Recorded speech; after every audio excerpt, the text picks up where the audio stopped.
मित्रों नमस्कार। मैं धनीराम पटेल एडवोकेट और आज चर्चा करेंगे ईरान के आगे अमेरिका बेबस। अब इकोनॉमिक सैंक्शन से क्या अमेरिका ईरान को झुका पाएगा?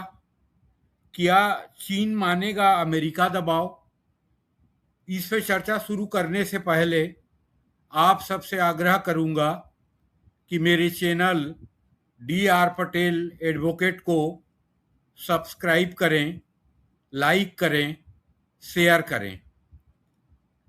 मित्रों, अभी 28 फरवरी से लेके जो अमेरिका और ईरान के बीच 40 दिवसीय युद्ध हुआ और युद्ध के परिणाम कुछ नहीं निकल पाया।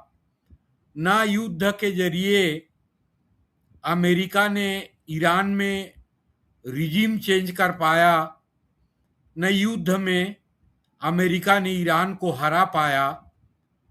और ट्रंप प्रशासन के गलत आकलन के आधार पर जो अमेरिका ने हमला किया ईरान के ऊपर, और उस हमले के परिणाम स्वरूप जैसे आकलन लगाया था ट्रंप ने 10 से 12 दिन में ईरान को झुका देंगे, वो हो नहीं पाया।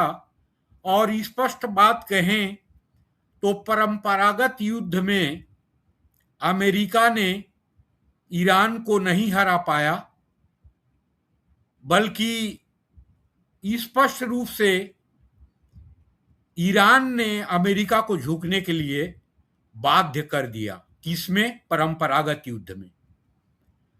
और 60 दिन का जो MOU हुआ था, शांति समझौता, वो भी टिक नहीं पाया। फिर अमेरिका ने 4-5 दिन हमला किया, उसके बाद फिर अमेरिका ने हाथ खड़े कर दिया।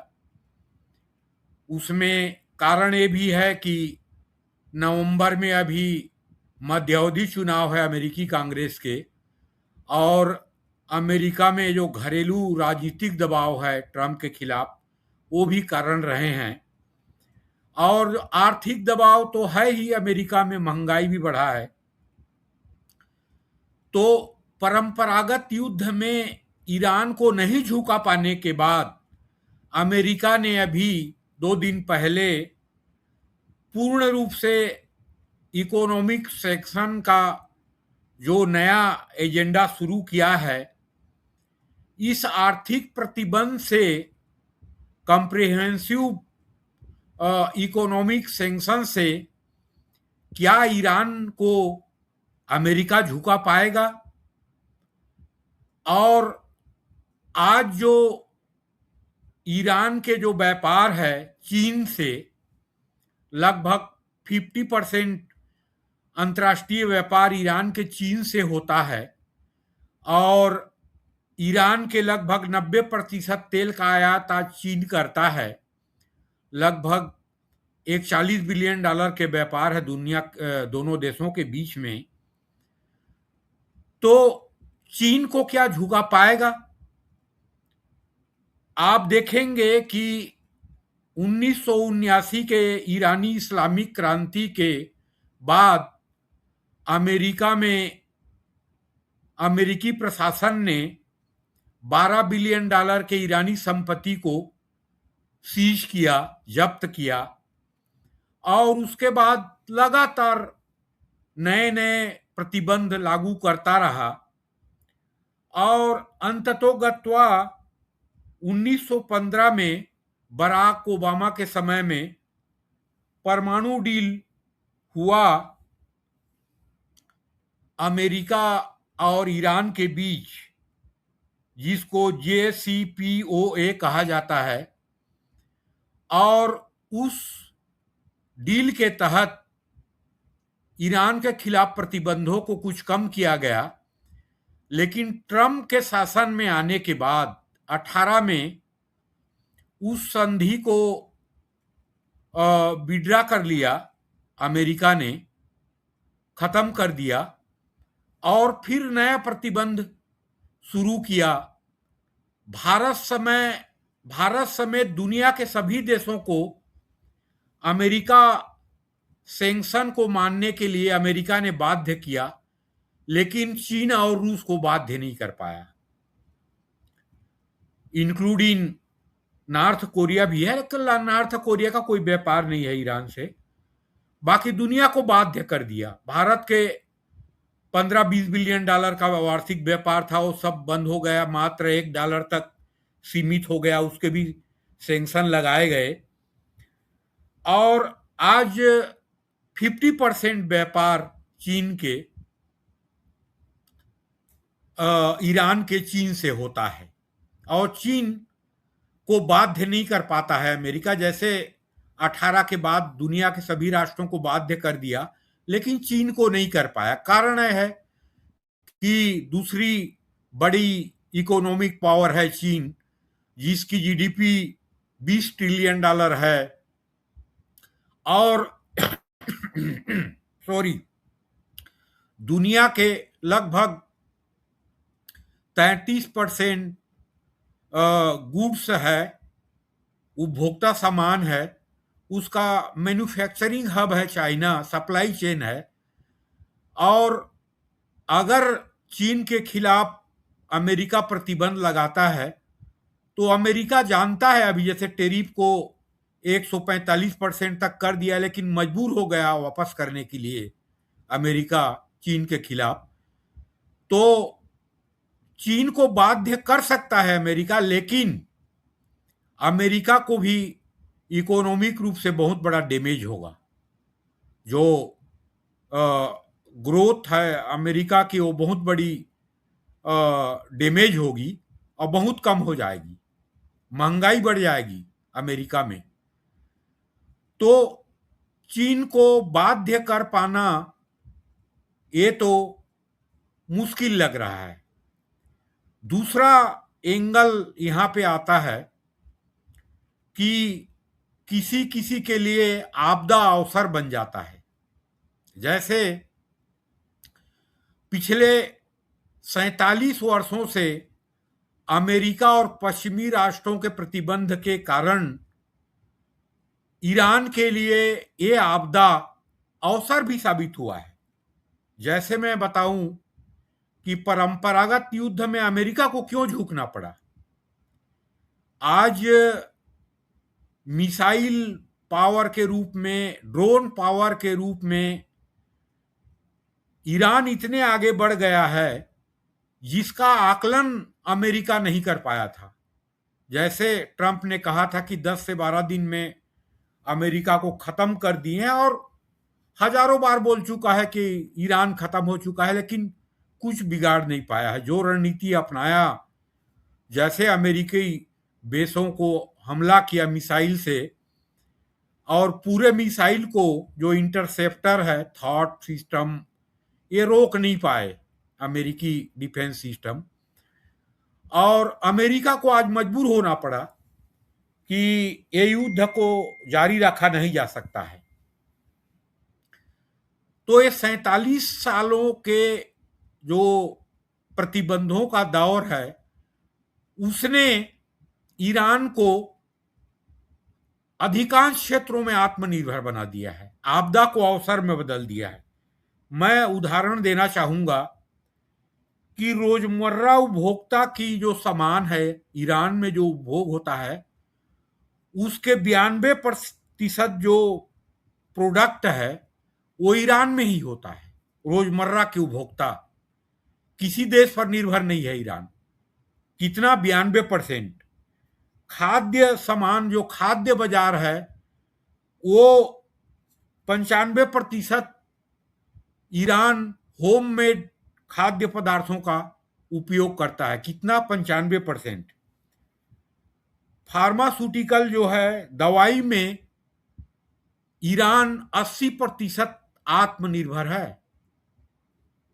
ऑटोमोबाइल में 75%, जो कार उपभोग होता है, उपयोग होता है ईरान में, उसके 75% का निर्माण ईरान में ही होता है। कपड़ा में कुछ कम है, लेकिन उसमें भी लगभग 25% ईरान में ही उत्पादन होता है।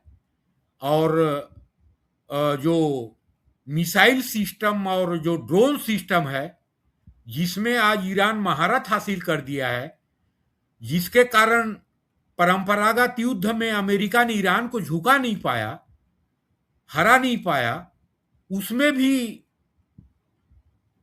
90% आत्मनिर्भर है। मिसाइल सिस्टम में और ड्रोन सिस्टम में, कुछ जीपीएस सिस्टम में चीन और रूस पर निर्भर है कुछ हद तक ईरान। तो मैंने जैसे बताया, आज ईरान के जो आपदा आया प्रतिबंध के कारण, वो अवसर में बदल दिया है ईरान में। इसमें निश्चित है कि आज अगर इस्लामिक क्रांति नहीं हुआ होता और अमेरिका के प्रतिबंध नहीं लगा होता और अमेरिका इजराइल से दुश्मनी मोल नहीं लिया होता ईरान, तो आज खाड़ी के जितने देश हैं उस सबसे विकसित देश होता। इसका एक उदाहरण मैं दे रहा हूं। आज $1 बराबर जो करेंसी है ईरान के रियाल, वो 20 लाख रियाल है। इतना करेंसी जो ईरानी करेंसी है वो डिवैल्यू हो गया है, अवमूल्यन हो चुका है। $1 मतलब 20 लाख रियाल। तकनीकी रूप से, आर्थिक रूप से पूरा एक प्रकार से ईरान कोलैप्स हो गया है। आप देखेंगे ईरानी क्रांति के पहले 1979 में $1 बराबर 75 रियाल था। $1 मीन्स 75 रियाल। आज की स्थिति है $1 बराबर 20 लाख रियाल, क्योंकि ये जो अमेरिकी सैंक्शन है उसके कारण स्विफ्ट सिस्टम से बाहर हो गया ईरान। आज अमेरिकी डॉलर को एक एक्सचेंज करेंसी के रूप में ईरान उपयोग नहीं कर सकता। आज लगभग दुनिया के 95% देशों से उसके व्यापारिक संबंध कट चुके हैं, क्योंकि अमेरिकी सैंक्शन के कारण। तो अगर चीन को झुका लिया अमेरिका ने, लेकिन इतने बड़े अपने आर्थिक कुर्बानी अमेरिका देना नहीं चाहेगा। बोलने को तो बोल रहा है, मेरे को तो लगता नहीं है कि चीन को झुका नहीं पाएगा। हो सकता है कि रिस्क ले और झुका ले तो अमेरिका की इकोनॉमी तो प्रभावित होगी, लेकिन सरवाइव कर पाएगी। मैंने जैसे बताया कि जितने इलेक्ट्रॉनिक सामान है, कार है, उपभोक्ता सामान है, खाद्य सामान है, कपड़ा है और दवाई है, सब में ईरान आत्मनिर्भर हो चुका है। तो नॉर्थ कोरिया टाइप के सरवाइव कर लेगा ईरान, लेकिन जो ग्रोथ रेट है, उसकी इकोनॉमी है, पूरी तरह से डैमेज हो चुका है। इसमें कोई संदेह नहीं है। और इसमें अभी जो संयुक्त अरब अमीरात यूएई ने जो सैंक्शन लगा दिया है आर्थिक रूप से, वो भी बहुत प्रभावकारी है, क्योंकि ईरान और यूएई के बीच व्यापार लगभग $27 बिलियन का है। दूसरा नंबर के सबसे बड़े व्यापारिक साझीदार था ईरान के संयुक्त अरब अमीरात। उसने प्रतिबंध लगा दिया है, क्योंकि अभी युद्ध के दौरान वहां अमेरिकी बेस के नाम से हजारों मिसाइल और ड्रोन हमला किया है ईरान ने। तो यूएई ने तो प्रतिबंध लगा दिया। अब चीन, जिससे 50% व्यापार होता है ईरान के, क्या उसको झुका पाएगा? तो ईरान तो एक टारगेट लेके चला है कि अमेरिका के सामने नहीं झुकना है। चाहे इकोनॉमी कोलैप्स हो जाए, लोग प्रोटेस्ट करने लगे, जो करने लगे थे युद्ध के पहले 25 में प्रोटेस्ट करने लगे थे, जिसके कारण अनुमान अमेरिका ने गलत अनुमान लगाया कि रिजिम चेंज हो जाएगा कुछ दिनों के हमले के बाद और ईरान झुक जाएगा, जो हो नहीं पाया। तो इन सब परिस्थितियों को देखते हुए ये जो नया आर्थिक प्रतिबंधों की दौर शुरू किया है, कॉम्प्रिहेंसिव इकोनॉमिक सैंक्शन शुरू किया है अमेरिका ने, तो इसमें लगता तो यही है कि जैसे मैंने बताया कई क्षेत्रों में ईरान ने लगभग आत्मनिर्भर हो गया है ईरान। तो जब तक चीन को नहीं झुकाएगा अमेरिका, तो ईरान को नहीं झुका सकता अमेरिका, और अभी बहुत हद तक तो सरवाइव कर लेगा ईरान, जैसे नॉर्थ कोरिया कर रहा है। लेकिन इसका परिणाम ईरान के लिए भी ये होगा कि उसके जो इकोनॉमिक स्थिति है, जीडीपी की स्थिति है, ग्रोथ रेट है, और करेंसी का तो इतना अवमूल्यन हो चुका है कि कोई उसकी कल्पना ही नहीं की जा सकती। तो ईरान का भी डैमेज होगा, ईरान भी बर्बाद हो रहा है, और इस सैंक्शन से ईरान भी बर्बाद होगा। लेकिन यहां पे यक्ष प्रश्न है कि क्या चीन को अमेरिका झुका पाएगा, इसमें संदेह है। और ईरान आज जिस एजेंडा के तहत चल रहा है और उसका जो जिद है अमेरिका के खिलाफ, तो अभी पूर्ण रूप से ईरान को आर्थिक प्रतिबंध से झुकाने में अमेरिका को भी कई साल लग जाएगा, और झुक पाएगा नहीं होगा ये भी भविष्य के गर्भ पे है। मित्रों, नमस्कार, जय हिंद, जय भारत।